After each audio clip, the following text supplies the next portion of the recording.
And this is episode 474 of 74 of 7. Let me go ahead and put that on pause. Of the OotiniCast being recorded on the 27th of September 2023. And this is the raw version of the show that goes out without flubs and flaws intact. And then we will clean it up and put it out as an audio podcast tomorrow. And the raw version of the feed is being streamed on Twitch at twitch.tv/OotiniCast. We will also put it up on YouTube afterwards. And if it looks a little different this time, it's because Discord was not playing fair, so we decided we would use Zoom this time. And no worries, though. We will get this going. How you doing, Kitty? I'm doing great. Funny thing is that I had been paying for Zoom by mistake, and I just canceled it. So luckily, it's still active. It's still active. So we should be getting a pretty good quality. Okay, good. That's excellent. All right, and yeah, it looks pretty similar actually, except it shows a lot of extra stuff on the bottom that I wouldn't normally be there. You know, which you know, and a little bit at the top, but the actual layout is pretty similar. So it'll work fine. I can't figure out how to zoom out, but I don't care. Whatever. Oh yeah, you guys just get a close up this week. Enjoy. All right, let me go ahead and let's see, live now. Gonna put out the word that we're live, and then we will get going.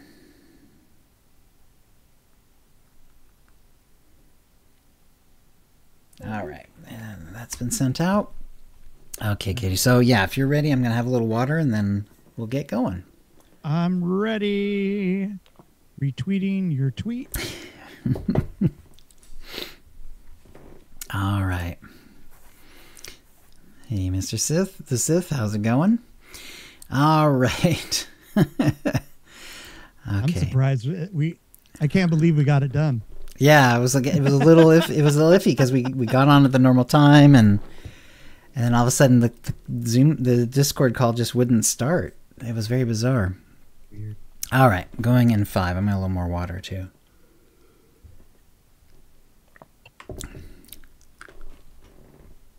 Okay. Hi, and welcome to the OotiniCast. The thread of destiny demands it. This is episode 474, being recorded on Wednesday, September 27th, 2023. I'm your host, Chill, and with me is my co-host, KittyKissz. Hey, Kitty. Hey, Chill. And how you been since the last show? I've been all right. I feel like I'm on the verge of getting a cold or getting sick, but it's weird. All of a sudden I feel kind of crappy, and then I feel all right. Okay, but it's like it won't commit. So if I seem a little out of it this week, it's because of that. Yeah, that would do it. Yeah, but I've been leveling my smuggler, Sassy Kitty. Nice. I got her to level 80. And been having a lot of fun playing her. I run her as a sniper/operative, and I keep going back and forth, you know, just kind of depending on what I feel like playing. But I really like playing operative. It is really, really fun. Nice. And I noticed that, I don't have some of the best in slot implants and tacticals. So last weekend, this week so far, I've been kind of picking up some of those and leveling them up to cap, and it's been a lot of fun. It's really cool. Nice. Yeah, it does great. You know, I also did something for the first time. I put my tacticals on my toolbar so I could switch out between AoE and single target. Smart. And it's been really fun when I can remember to switch them. But you know, it's really cool. And I just got on Manon, and I was thinking about swapping over to Sniper because of the AoE DPS on it. But man, the operative does pretty good AoE DPS as well. They really do. So yeah, I decided to stick with that. And then of course with the tactical and some of the build that I have is kind of for AoE damage. It's really fun smoking through it. It's good times. What else have I been doing? I got the new speeder bundle. You Okay. know, the credits and the 60 days and the speeder. And I already bought the other speeder, you know, and it's pretty much the same one, but it has a different paint job on it. Okay. But I love mounts. I love mounts. And as soon as I saw it, I didn't even, I don't think I looked at how much it was. I just bought it. I was just like, bought it. I was just like, okay, I got to have that. But it doesn't seem to be, I don't know if anybody else has gotten it or did you, Jill? Did you pick it up? I did actually. Yeah. Okay. The join the fight we bundle. We talked about it a little bit. Yeah. Yeah. The join the fight bundle. Yes, I did. Yeah. Can you mount yours while moving? I don't think I had a problem with that. Okay, I don't remember that. I can't seem to. It doesn't. Interesting. Was this on a new character? No, I tried it on a bunch of different characters. Interesting. Maybe it's just me.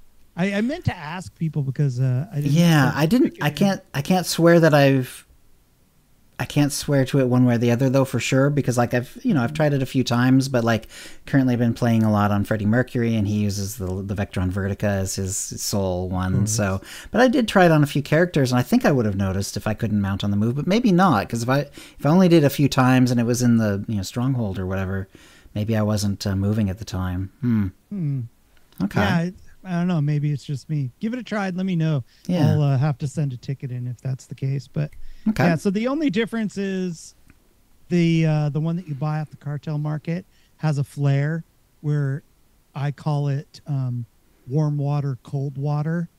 And of course the warm water, it is a long extended mount, but the cold water, it compacts and makes it kind of a smaller mount. And okay, but I like it because it's got the big, it looks like an old chopper, with the big seat. It has a sissy bar on it or whatever, and it's pretty cool. But I like the coloring on it, and it just so happens that the coloring matches one of my character's color themes, and who is a Shooty Smurf. Nice. So, purple and green and blue, right? Yeah. So it fits good perfectly. stuff. I love it. I think it's my favorite mount. Really? In the game right now. Wow. Yeah. It looks like it's going speeder 5 when it's just sitting still. It's so bad. Nice. I've been watching some Ahsoka. No spoilers or anything like that. Nice work on the opening quote, by the way. Thank you. I get it. And Kitty and I are just loving it. It's been good stuff for sure. Yeah. I think it's I don't know. I don't want to say the first Star Wars in a long time that's made me want the next week to come up faster. But I can't. Right. I am looking so forward to seeing what happens next week. Yeah, and every week I've been like that. It's practically done too. Where's it going? I know. Yeah, which is great. Right. It has. Yeah, it has been. There's been a lot of interesting twists and turns for sure. So yeah. I totally agree with that. And especially for someone, well, both of us, but especially like you, who like really has paid attention to like Clone Wars and knows all the ins and outs. Oh yeah. So Same with Kitty. She's a huge Clone Wars fan. Yeah. Yeah. She calls that particular Anakin, the Clone Wars Anakin, that she calls him Bananakin, but that's her favorite version of Anakin. And it makes her hate Darth Vader because that Anakin is so awesome. He's great character. And it's like every week I'm like, what's going to happen next? What's going to happen next? And they're doing such a good job of that. And it's a great show. Check it out. If you're a Star Wars fan, you'll like it as long as you don't, get in your own way, like sometimes Star Wars fans do. It's been known to happen, yes. I played a little bit of Red Dead Redemption 2. And I really like the Wild West. I've always found it a very fascinating part of history, right? American history in particular. and the aesthetic and everything I've always liked, but I am terrible at controllers. And I wanted to do it on mouse and keyboard, but I'm left-handed. So that means I have to remap the entire keyboard, and I am way too lazy to do that.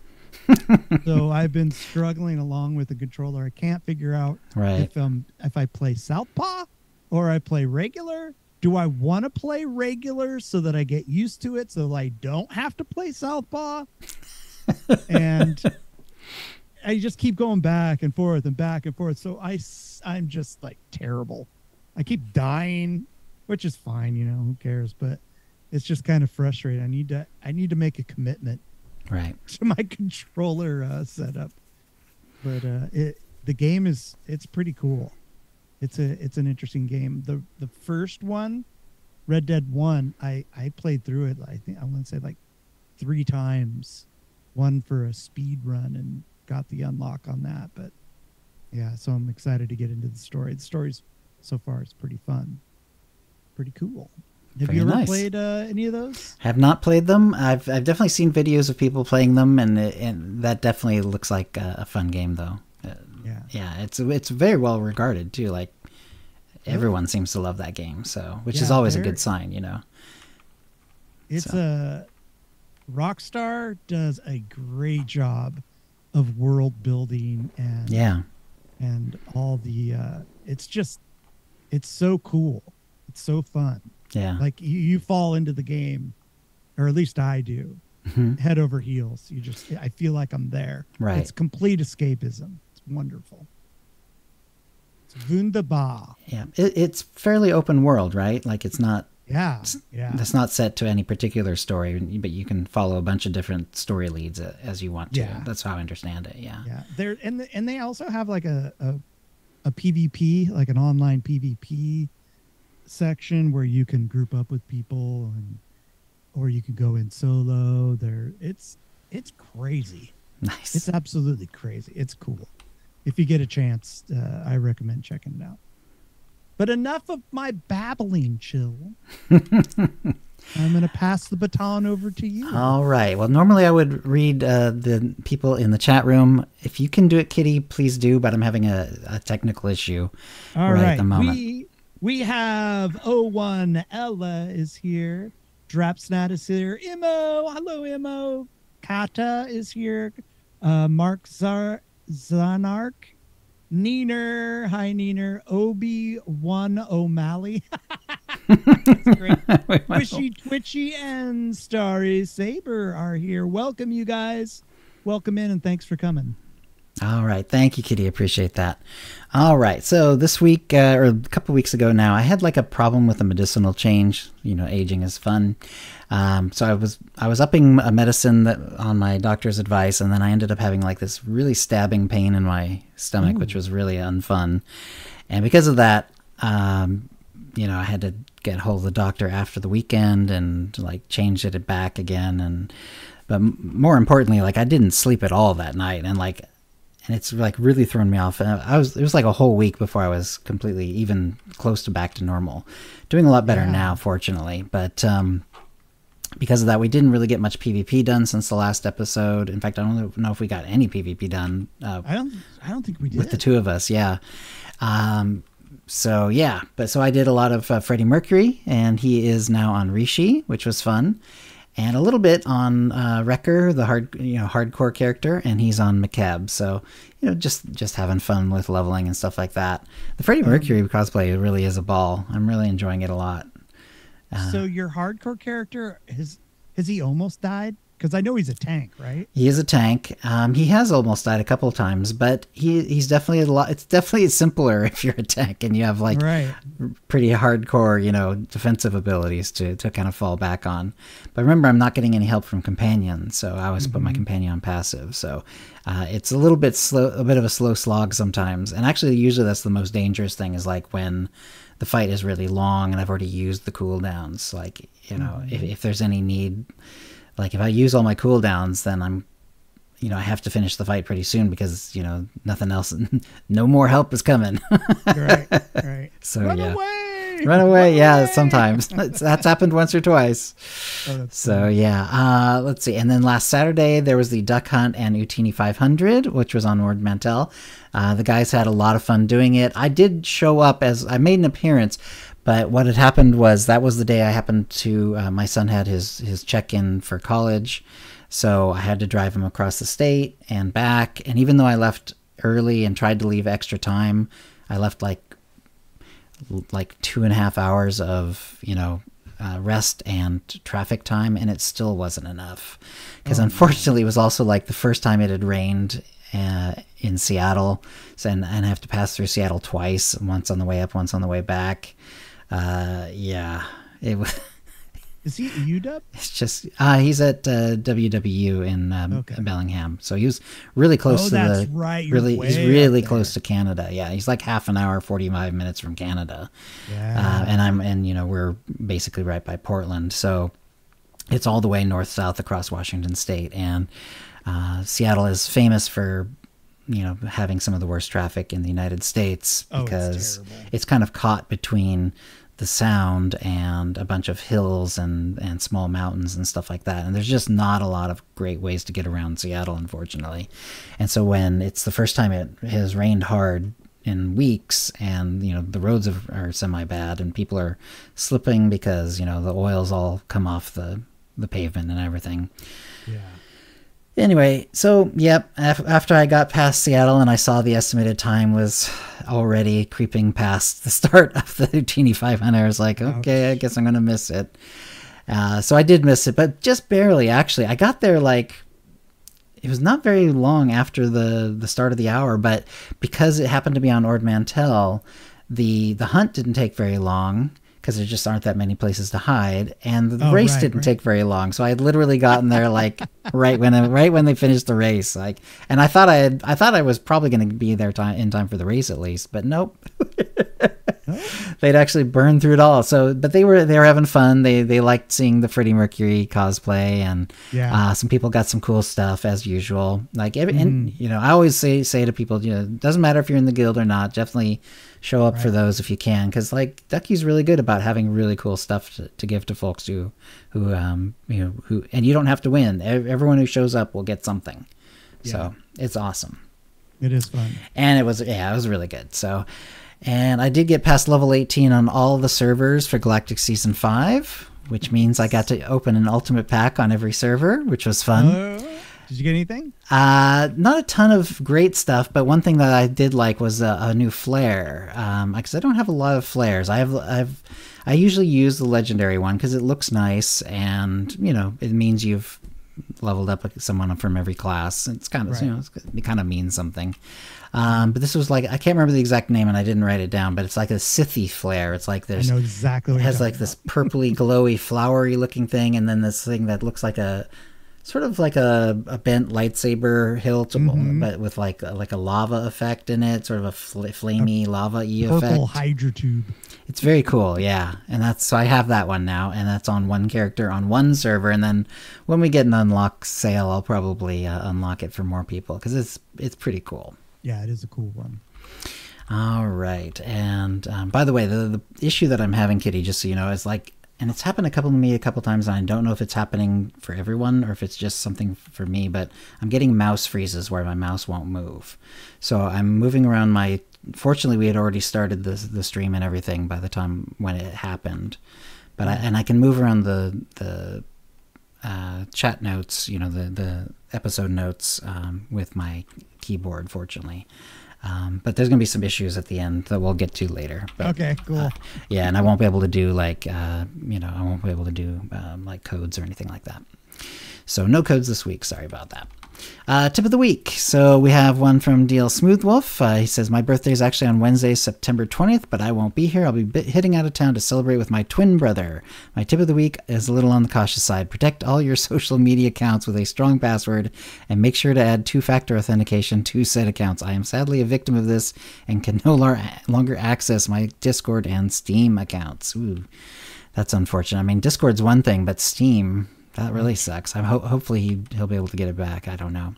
Please be careful in the future and don't fall victim to scams as I did. Yeah, it's easy to do. All you have to do is click on the wrong link, essentially. Ugh. And bueno. yeah, exactly. And I'm going to guess at the pronunciation, but from Siren. Siren says, "Good evening. I have a tip of the week focused on achievements. There are some achievements in the game which give titles or decos and also pets. For example, you can earn the Flameshell Meowvor pet from an achievement in the new Voss Interpreter's Retreat area. Oh. While the pet is given to you on the character who actually completes the achievement, you can also still claim the pet on other characters in your legacy by finding the achievement in your achievement list and right-clicking on the pet. It will then automatically add it on that character," which is a good point. Cool. Yeah, there's a number of achievements that give decos and pets and stuff like that, and that's true. That's exactly how you do it. You have to pull it up in the achievements tab, basically, and then you go hunt your way over to it on a different character, and you can pull it out for different characters. That's really cool. I didn't know that. Yeah. Nice one. All right, and I have a tip as well. This is about the Join the Fight bundle mount. Couple of them. First of all, they phrased it a little weird, I guess because they were trying to make it just generic for everyone, so that they wouldn't have to go too much into detail and be good for people who are kind of unfamiliar with the game. But yes, the mount, in fact, does allow any character, even without Speeder Piloting 1, to ride at level 1 on that mount only. So I created a brand new character who did not have the ability to ride. I specifically did not, give him the ability to Speeder Mount Piloting 1. And then I unlocked that one from the mail, and yes, he was able to mount up. So yes, that's exactly what that means. So if you had this one mount, if you get this bundle, every character who, if you want to use that mount, you can use that mount and not worry about Speeder Piloting 1, and then just get Speeder Piloting 1 at level 10 or whatever. It's all good. So yeah, that one is cool. Confirmed. I also made a video because although it's a little subtle because it's not super bright or anything, and the speeder isn't so fancy. It's nice looking, like you say, but it's not super fancy. There's no flare or color change from your main hand weapon crystal or anything like that. It does have a glowing exhaust pipe effect. You're obsessed with that. Yeah, I love that thing. I made a little video and I put a little thing out on it, and yeah, it's nice because like it is cool. You don't really notice it. I didn't notice it until I actually saw the speeder, like when my character was kind of in shadow, and it's like, oh, that's actually glowing. That's cool. Yeah. So it's kind of nice that way. It's a cool effect too. It doesn't have just a steady stream. It kind of it like follows the pipe. Follows through. Really cool. Yeah, like little bright areas following, like kind of glowing through the pipe. But kind of following the hot exhaust on the way from the engine to the outside. My poor legs have found motorcycle exhausts in wearing shorts a couple too many times. So yeah. It's funny. I had one of them was perfectly round, and it looked like a Death Star. I called it the Death Star. Oh man, that's not, burns are never fun. So yeah, no. It definitely, you would not want to be touching an exhaust pipe that's actually glowing like that. Oh, that's so bad. So yeah, in the show notes, and it's also if you don't have access to the show notes, you can check on my, I think it's on my personal Twitter account, and I gave a link to the little video that shows it if you're curious to know what that looks like, or of course, just get it yourself if you want to. All right, so the two folks who sent them in will be able to get a 450 CC code and a pet code, either Tonfon, M83R, or M2B9 droid codes, courtesy of BioWare. So thank you for the tips, everyone, and send them to OotiniCast@gmail.com before the next show for a chance to win the same. And for the most part, we do give one out to everyone who goes in, and then, but if we ever had a week where we, like, a ton of people sent them in, we might have to go back to the old way where we actually choose like one or two people. All right, that'll bring us to the Mind Trap, and we asked, now that all of the SWTOR servers are cloud servers, and in fact this did happen since the last episode, have you noticed any change in lag or anything else server related versus the old servers on the ones you play? And so the options were better than before, no change, or worse than before. We had 250 votes, and thank you for everyone who retweeted and everything. There was a few people on Mastodon who voted on that one as well. The numbers were pretty similar, so they didn't really change the actual outcome or anything. So we'll just go with the ones here. And no change won, going away with 67.2%. And with better than before actually in second, which is also good, 22%. And only 10.8% of people saying they noticed that was a little worse than before. So, or just worse than before is the answer, though. For me, it was no change. I really didn't notice any change. And when I checked the numbers, they were really, you know, within like a couple of milliseconds of how it was anyway. So I haven't really noticed any change. How about you, Kitty? Which did you vote on? No change. I didn't notice. The exact same thing that you just said applied to my experience as well. Right. Just, you know, a couple milliseconds, but not much. But you know what? I haven't checked lately. Kind of a funny thing. As soon as we switched over to the cloud, I was all over checking it out, but I haven't checked to see if there's been any change in that. But yeah, no change at all, which is, I think that's a good thing. Right. That's a good thing. Yeah, exactly. And so with it's basically 90% of the vote being either no change or better than before. That's actually pretty good numbers. I mean, that's what you would want to see. If you know what I would want to see if I was, you know, sitting over at, well, not BioWare, now it's Broadsword, but you know, if I was sitting at Broadsword, to be like, yeah, that's that's pretty good.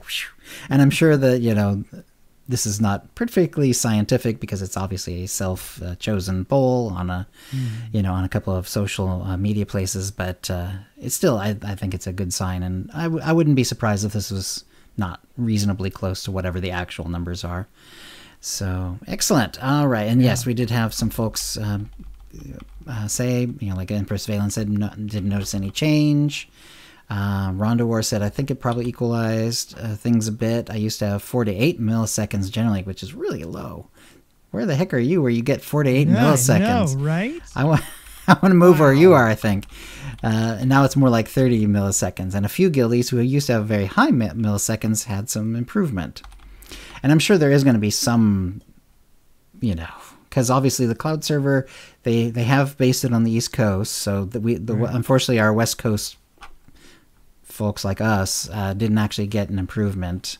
The Satil Shan has not gone back to being a West Coast server. It's still centered on the servers on the East Coast. Right. And in fact, I actually tweeted Jackie about that, and yeah, she confirmed that it's just not. It's centered on the East Coast, so we don't know exactly why they chose, because you know originally Satil Shan was designed to be a West Coast server. It's I think still it's like the official server time is on West Coast time. As far as I know, that's still the case. Seems to be, yeah, but you know. My guess is, if I had to guess, I would probably be something like, you know, maybe it's a little cheaper for them to rent the cloud server, you know, and have them both centered in the same spot, or I don't know, who knows. I don't know why they chose it to do it that way, but they did. It's all good. At least it's not any worse, and it's eminently playable for me, so we'll deal with it. And some people, you know, like some people have noticed difference, like it seems to load a second or two faster, but I've not noticed lag issues. Although the Bearded Stoner said, my ping is higher than before. This is some BS. I suppose that's certainly possible, you know, because based on who knows exactly where the actual service is exactly located.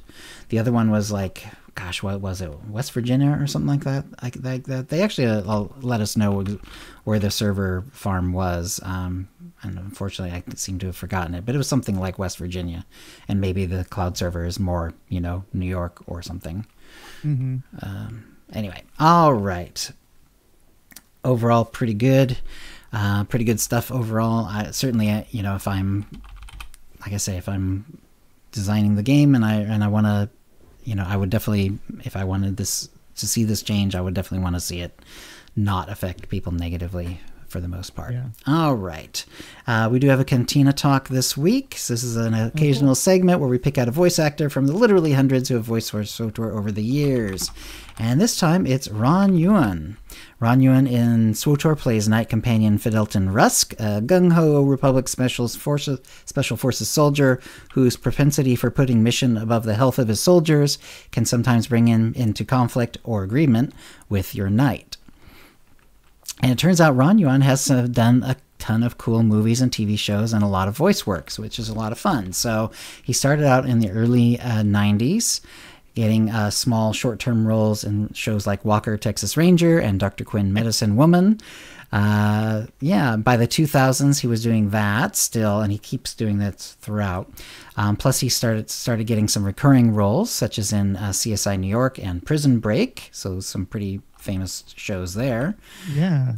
Around that time, and like I said, then he was on multiple episodes of both of those, like for the same character. So he had actual recurring roles, which is really cool. Around that time, he also started doing voice work. For example, he was recurring as the voice of Crown Prince Tatsu in the Command & Conquer Red Alert series of games. In the last decade or so, while keeping up on his voice work, including SWTOR and many other games and animated series, he continues to work on multiple shows. Highlights include recurring roles on Sons of Anarchy, where he played Ryu Tom, and he was also Nyan on Marco Polo. Most recently, he's been the voice of Scorpion in the most recent versions of Mortal Kombat. So where the voice of Doc, who is also a knight companion, is the voice of Doc is Johnny Cage. The voice of Fidelton Rusk is Scorpion now. So we have two knight companions who are now Mortal Kombat voicers, which is really cool. Also, most recently, he was Sergeant Kiang in the live adaptation of Mulan, which is really cool too. I'm personally not a huge fan of the live adaptations of the animated movies of Disney, but they are certainly big tentpole movies, and it's quite a feather in the cap to have been in it. So there we go. So Ron Ewan, very cool. He does seem to be in a lot of like action-y type of things when he's doing live work, and then his voice work sort of runs the gamut, but he tends to play sort of gruff voice people and a lot of like soldier types and stuff like that. And Scorpion, of course, and Fidelton Rusk, of course, is a soldier too. So there you go. That was a lot of fun to learn more about him.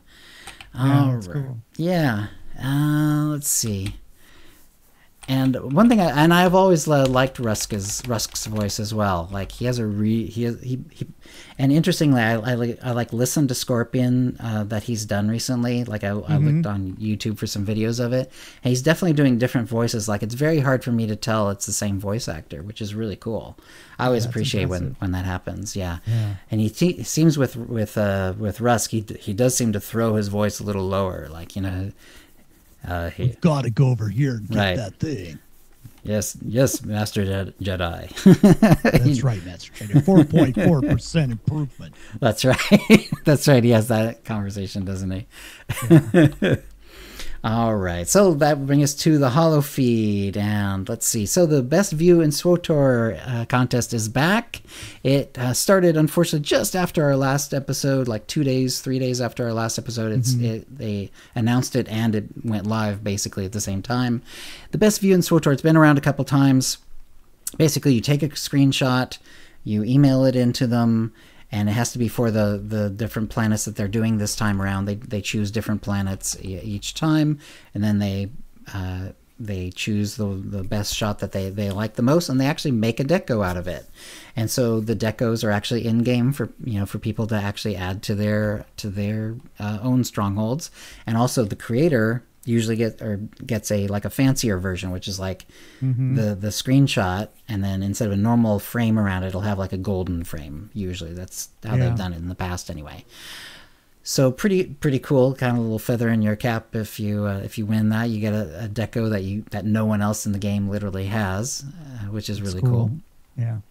The planets that they're doing this time, so if you want to scout out some locations and maybe take a screenshot. Balmora, Belsavis, Corellia, Dantooine, Ilum, Narshada, Onderon, Oricon, Runic, and Voss. And then there's usually a couple of rules, like you can't have any UI. You have to turn off your UI. You can't have any player characters in the screenshot, although NPCs are allowed. Make sure that when you turn off the UI, that nameplates are also turned off. Screenshots and cinematics do not qualify. It has to be actually in the game. And you can't do any additional editing to screenshots, so you can't Photoshop it in any way. Camera settings must be within the intended in-game parameters, so you can't, because there is a way, at least I'm not sure about nowadays because they've had some changes. They've gone to the 64-bit client, blah, blah, blah, blah, blah. But for years, you could go in and text change one of your settings, and it would actually allow you to zoom out a crazy amount.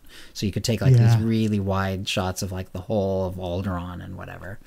And that's really cool and all, but that's not what they're intending. So it has to be within intended in-game parameters. So just zoom about as much as it normally allows you, and that'll have to be it. That'll work.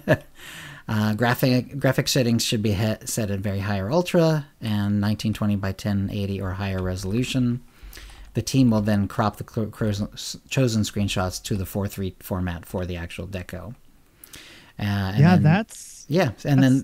if you do it, those are the basic ones. And then if you actually do decide to do it, definitely check out the official rules, because there's info they want you to send when you send in the email and stuff like that. So definitely, follow their rules. But that's just to kind of let you know some of the important basic ones. Kitty, you were going to say something.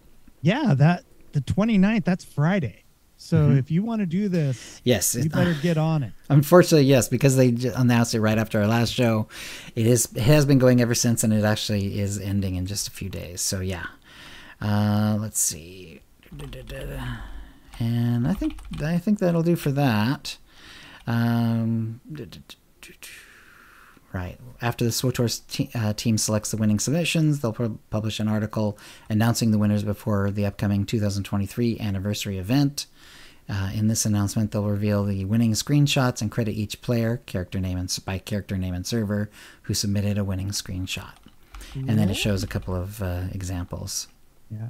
For Good example, luck, everybody. Get it. The Tython 2021 winner, for example.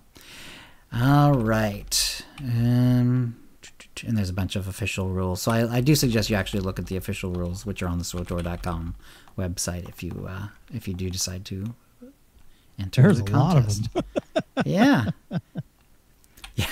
It seems to be a little more than last year. I know. Well, who knows what happened. Who knows? It's better to have them and then not need them than to have something weird pop up and then, Yep. The other thing that's kind of come up since the last show, we've talked about a little bit, and that's the Join the Fight bundle. So the Join the Fight bundle, we've talked quite a bit about the mount. It's the K-NORCO B5C mount. And as we said, you can jump at level 1, and that does mean that your character, does not have to, in fact, have the ability to ride most speeders. They can do this one no matter what. In addition, the bundle, so it has 2,400 cartel coins, and it has 60 days of subscription time. If you're already currently a subscriber, it just pushes out your redo date, essentially. So, yep, I'm not sure what I'm going to do with the cartel coins, but, I will always find some reason for it, something to do with them. That's right. Did you do anything special with them, Kitty? Did you have any, big things that you've been saving up for that it's like, I can burn these 2,400 coins right now? No, right now, I think I'm already saving for Life Day. I know it's several months out, but hopefully there'll be a sale. Half off, and then I use it to unlock it. I love those unlock sales. Yep, exactly. Me too. Yeah. Anyway, so the 2,400 cartel coins, the 60 days of sub time, and the mount on every character, because it'll be sent by mail to every character you create from then on, is $39.99. So $40 basically US dollars. And if you're in a place like I am where there's sales tax, then that'll be added as well. And if you do the math, it's like the 60-day sub time. It depends on how much sub time you buy at a time, but it goes anyway. And the 2,400 cartel coins, if you compare that to how much it would take to normally get that many cartel coins, it's a pretty reasonable deal. Like, you're not really spending all that much for essentially just the mount at that point. If you're already a sub and you don't mind buying some cartel coins, then the mount is pretty cheap at that point. It's only a couple bucks, really. So yeah, it's pretty good, but it's it's absolutely not necessary, but it's completely nice. So, but you need it. Yeah. All right. Gaining seasonal rep drops. In earlier seasons, if you had the right companion active, then you get 3 reputation tokens when you complete a flashpoint, 12 tokens when you complete story mode operations, and now you don't get any of those. So they did a little touch. They touched on the subject of how you get these older seasonal rep drops. So since Season 2, each season has had one of these rep items, and we did change some things in Season 3 to allow past season currencies to be gathered after the season is completed. If the season is active, group content such as flashpoints and operations drop the associated currency as long as you haven't maxed out the reputation. However, after the season is no longer active, the currency stops being dropped in that content. However, you can get currency for that season by having the associated companion with you, as long as you're not maxed out on the reputation, when killing enemies on planets and daily areas. So you can't do it for other things, but for most of those other things, that's like flashpoints, your companion usually goes away anyway. But for Galactic Season 5, which does not have a companion, you'll still be able to drop the currency after the season in planets and daily areas if you have no companion out and are not maxed on the reputation track. So that's interesting. Mm-hmm. So you have to have no companion out, and then you'll be able to get these little drops again. Interesting. Dark Spores. Yeah, but for the remaining duration of Season 5, the new Dark Spores currency will drop in group content. And I seem to get them in drops from regular enemies as well, but it's super rare, really rare. Yeah, I'm not having too many troubles actually getting dark spores because we're advancing through the season, so as long as we're doing that, you're getting a pretty good amount anyway. But anyway, so that's all good. Let's see. Yeah, apparently if you're an Imperial character, when you're doing the Mousecapades Galactic Seasons objective, sometimes Imperial characters using male body type 3 are getting stuck at the spawn location for the mouse droid.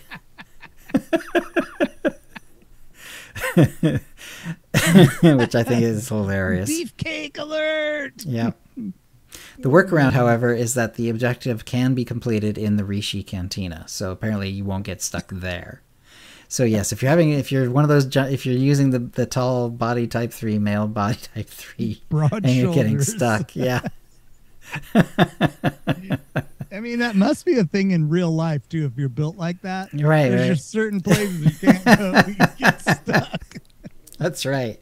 It's like in the movie Ed Wood when Tor Johnson goes through the door and he bangs into the door frame on the way through, and Johnny Depp as Ed Wood says, "Yeah, in real life you'd have to deal with that every day." When they were asking him, movies. Don't you want to take that shot again? He banged into the door frame on the way through. Mm-hmm. No, it was real.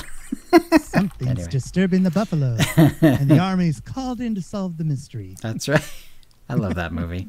Yeah, that's great. All right, there is going to be a 7.4 dev stream coming up for Jackie Coe. We do not know the date yet. She wanted to say that she writes, in regards to 7.4 proper, we're preparing for the update live stream and we'll be making a formal date announcement in the coming weeks. We'll be covering a lot of info for sure. I'll be making a separate thread for the date announcement, and the post updates will be there per usual, so stay tuned. So 7.4 is coming, and a dev stream is coming too. We don't know the exact time, but it says weeks, so, probably we'll get an announcement, I would say, inside of the first half of October, if I had to guess. That's just a guess based on, it has no, I promise, that's not, there's no internal information there at all. I have no idea when the actual announcement will be made, but just based on what she's saying and what they've said in past years, it's kind of like, it feels like probably at least the announcement for the dev stream is probably going to come up here in the next couple of weeks. First half of October, if I had to guess. As far as the Apex server, so they did a little test of the Apex server when they were testing the cloud servers. but then they haven't really said anything more about actually making an APAC server. So for a little history lesson, so back when there were a lot of servers, they got sort of conglomerated down into, like a dozen or something like that at one point. And around that time, they also opened up an APAC server, and there was an APAC server for like a year or two, not that long, but for a while. And so for an APAC meaning basically Australia, New Zealand, that area. And so when they did this test of the cloud servers, they did it as a test as an APAC server. And people who were playing in Australia were really excited because when they were doing these tests, they were literally getting, like sub 10 millisecond ping, like really, really good ping and stuff like that. Awesome. Like crazy good ping. Yeah, like better ping than I've got, because I've got 80 because I'm going all the way across the US. But, most of Australia the population is very tightly concentrated in some, cities around the coast. So a lot of them are going to have really good ping if they create the cloud server. So people have been interested in asking, like, oh, are we going to get it? And so let's see. I think it was Jackie said. No, I think it was Jackie. Anyway, they said there's an update to share at this time outside of what we said in the past. However, I can provide a little more insight of what's happening behind the scenes right now. As you all know already, we're focusing on migrating the live servers over to the cloud, which has now been done. After today, we will have successfully accomplished this task. Our next steps are migrating more services and tools over in a similar fashion, which is interesting. So it's odd to me that there'd be things that weren't migrated over at the same time, but apparently there are. Being able to migrate everything over is vital to the health of the game, which translates to a better player experience. All that to say that we need to do this before we can look at opening up servers in new regions. So for right now, we do not have additional information to share, but once we do, we will communicate it. So in other words, they're thinking about it, but they can't really do it right now, for sure.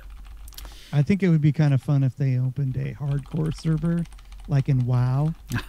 So your character dies, it's gone. Boom. It's not gone it goes over to a non-hardcore server, but that would be something else, right? That would be interesting, yeah.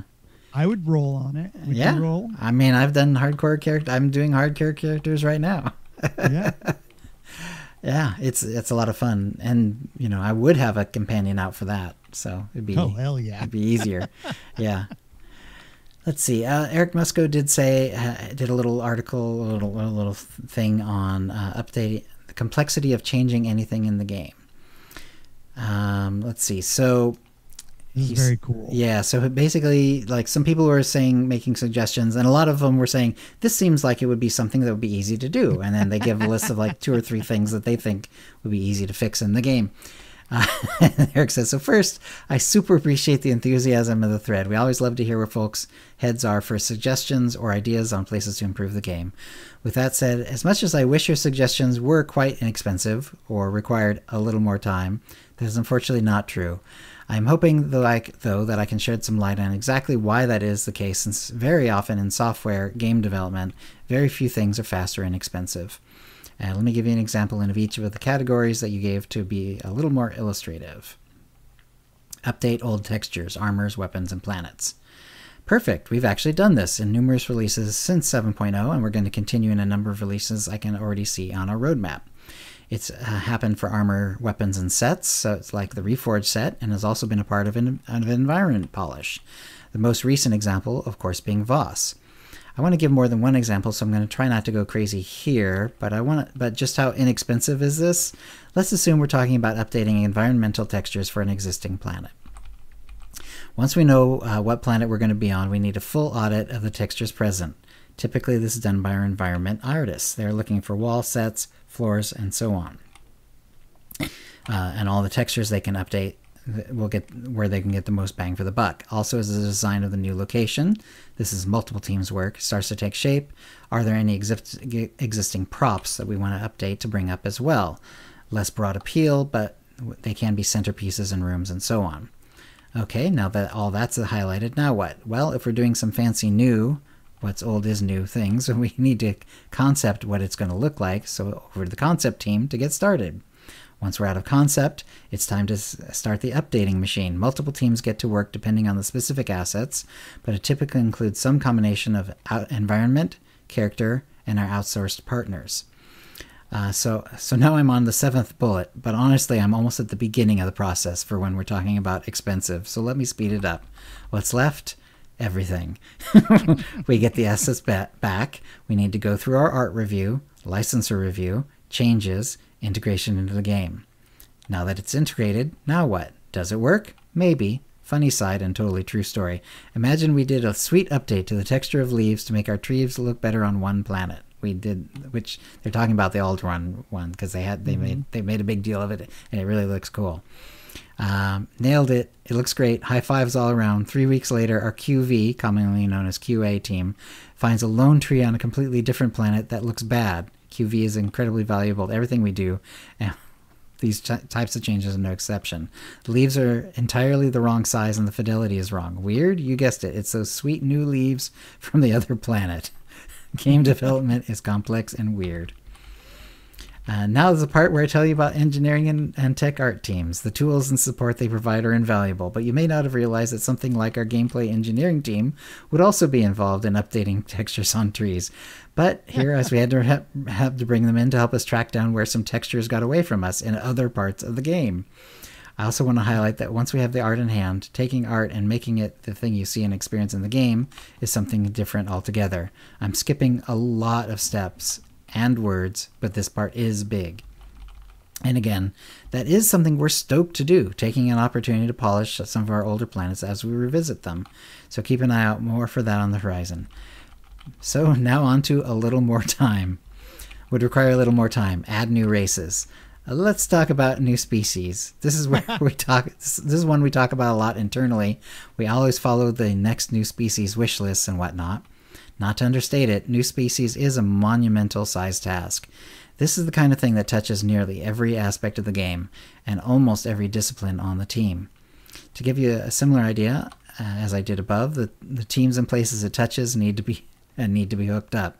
Once we know what the species is, it goes to our concept team. This will include the initial species along with color variations and conversations of what customizations would look like. Hair, jewelry, patterns, etc. I will say this as a single bullet, but imagine this bullet is gigantic. All that now needs to get made. In other words, all the different customizations. Right. This will largely be on our customer and outsource teams, but depending on what the customizations they will likely touch other teams as well across our art disciplines. Okay, so the new species is done. Well, the game has no concept that this species exists in a number of very important places. Let's talk about them one at a time as they each have unique challenges. The game. Yes, the whole video game. You want someone one time to say, "Hey, aren't you a new species?" during your story? We can't build that into the game if the game doesn't know. Gameplay engineers have entered the chat. Also worth noting that any instance in the game retroactively where we want to acknowledge your new species would now need to involve, at a minimum, writing, location, narrative, and world teams. Cinematics. I imagine you want new species to show up in cinematics. Do cool spins, take down bad guys, smooch people in space. This is going to touch on a number of teams. First, we need our animators and VFX team to make sure that new species plays nicely with any and all existing animations. All of them. Or clean up every instance where they don't. Across the whole game. That's more than a decade of content. Once those teams have done their checks, now our cinematics teams need to do their passes on actual implementation to make sure things are firing in the way they would expect. CM, UI, and systems. This is another one of those bullets you should assume is gigantic. But you need a way to actually make yourself the new species. Purchase it. Unlock it. Create it. With all the sliders and options. Change to it if you're something else. All of that requires setup, adding to existing systems, or in some cases, an overhaul of existing windows and systems if they don't currently fit. And so on. This is a catch-all bucket for every other team. QV, engineers, tech art, tools, etc., who are all going to be contributing to this. Behind the scenes, the species you play touches an enormous amount of things, and so that means an equal amount of humans on the teams are going to touch it. Okay, I've typed a lot of words, so a couple of notes. I'm not saying any of this to say we wouldn't do these things. In fact, the first example is something we've done already in the last year or so and have plans again to do very soon. Me saying everything above is to pull the curtain back a little and provide some insight. So when you look at an idea and think, how hard can it be? When it comes to game development, the answer is often more involved than it might seem on the surface. All that said, keep the suggestions coming. Sometimes there are suggestions that we spot and someone goes, hey, we can do that pretty quick. And they are exceptions that we can turn around quickly. Thanks, Eric. I loved that. I love that so much. So yeah, Musco did a really good job here, sort of letting us know how much it takes to do some of these things. Yeah, it makes sense, especially for species, that it would really touch everything. Because if it touches your character, that means it touches everything. Voice actors, you got to get. You got to write the dialogue. Yeah, you have to record it. You have to mix it, polish it. That's just one little thing. Yeah, this is also why they've flat out said that they just can't do certain species that don't sort of fit, because if you're going to have a character who's kissing other characters, they've already done a lot of cheats to sort of make the characters sort of fit together anyway. Because I don't know if you've ever noticed, but like if your characters are very different in height, all of a sudden when they're kissing, like everything will match up just fine. Yeah. And sometimes that's one character getting taller. Sometimes it's your character getting shorter. They're already doing a lot of cheating, so they can't do Rhodians because they would completely clip through the other character. Essentially, there's no way to avoid it. There's no way to make that not happen. How do you animate a human making out with a Rhodian? Right. So. Yeah, so we know that there's some species they'll never do because there's romance arcs and stuff like that. That just, it would be impossible. I still think they could get away with the Voss, though. Yes, I know the Voss are tall, but you could just say that, okay, the player character Voss are regular size. Right, exactly. We don't need to be lore Nazis about it. We go ahead and these Voss are actually offspring of a human Voss hybrid. Yep. All right, I'm in. All right. And then Ashley Rule, one of the writers of SWTOR, said on the possible return of Vet, jumping in here to say we appreciate the love for all our companion characters. It's both a gift and a challenge to have so many well-loved companions in SWTOR, and I understand how special that connection can be to your personal story. Our goal with each story update is to bring in characters that feel appropriate to the setting, and whenever a favorite character returns, we want to make sure we have the bandwidth to give them a personal moment for growth and relationship development. Above all else, I never want to include a character that feels shoehorned in or whose interactions feel shallow because we didn't have a capacity to give them more. It's very important to us to make these companion interactions memorable. It's true that Vet in particular hasn't been present in the story for a while, but that doesn't mean she won't be part of our future plans. Just know that when she is part of the story, it will be a moment that we're deeply passionate about fitting to Vet's character. Pretty cool. Now, of course, we had long gone under the assumption that any time a character could be killed, they more or less dropped that character from future stories, because it's really hard to have a story that has someone playing an important role in a story and yet also be dead if someone killed them off. So, but we know that they're bringing, we have like Torian coming back and stuff like that. So if Torian's coming back, then Vet can come back because they died at the same time, depending on which choices you made. So not sorry if that spoiled anything for you, but this is like 7-year-old content at this point, or something like that anyway. But yeah, so I'd love to see Vet back. Obviously, she hasn't really had that much to do since that moment in the story, essentially, because some people would have killed her off. She had the possibility of dying, so it makes it very hard to do the story at that point. I'm going to be interested to see how they all do this. So yeah, everybody loves Vet, right? Yeah. Good stuff. Right. And anything else, Kitty? I think we've already talked about Ahsoka, so we don't necessarily need to talk about that more. No, nothing that I can think of. All right. So I have something that I need for you to do. Can you bring up your OBS for me? Because what's going on is my My mouse is still frozen. And so what I need to do is, if you bring up your OBS, yeah. Okay. And then what is the keybind for stopping the stream or stopping the recording? I need both.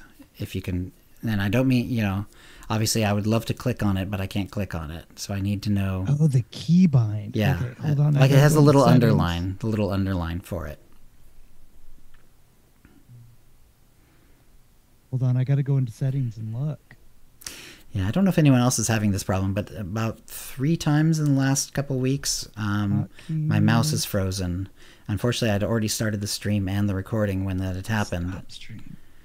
So I didn't want to stop the stream for this, but now I have to find a way to stop OBS.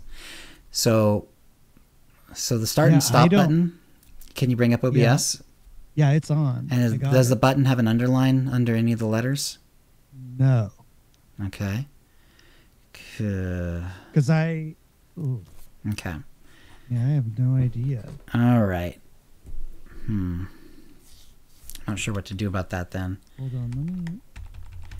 Because like tabbing's not... I mean, I've tried this before and just nothing seems to work to bring my mouse back for whatever reason. I don't know if, so your mouse isn't I don't know working? Yes, it's not working. I don't know if it's the mouse or if it's Windows or if it's... or what's going on, but yeah. Okay, hold on a sec. Let me... Because I can get over to OBS by alt-tabbing, but I can't actually, like, you know, do anything.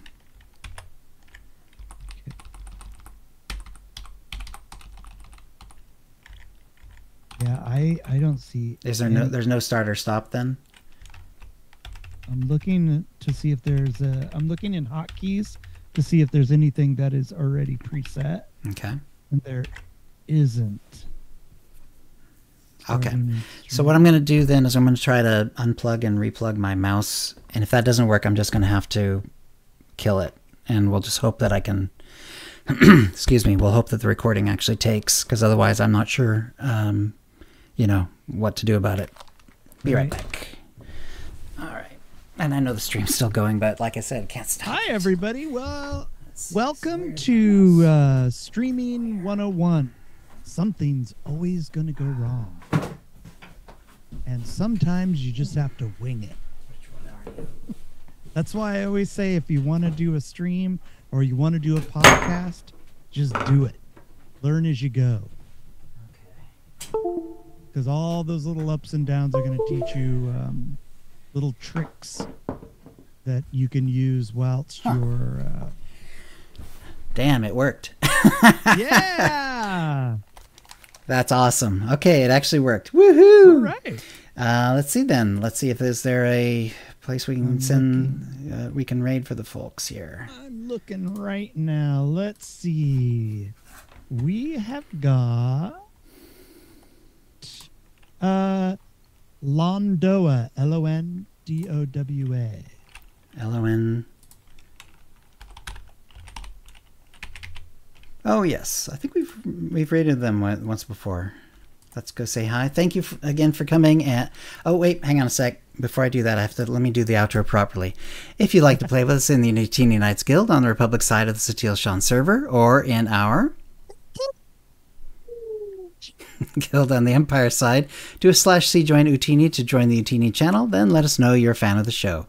You can email questions and comments about the show to OotiniCast@gmail.com. Follow us on Twitter using @OotiniCast or Mastodon @OotiniCast@mastodon.world.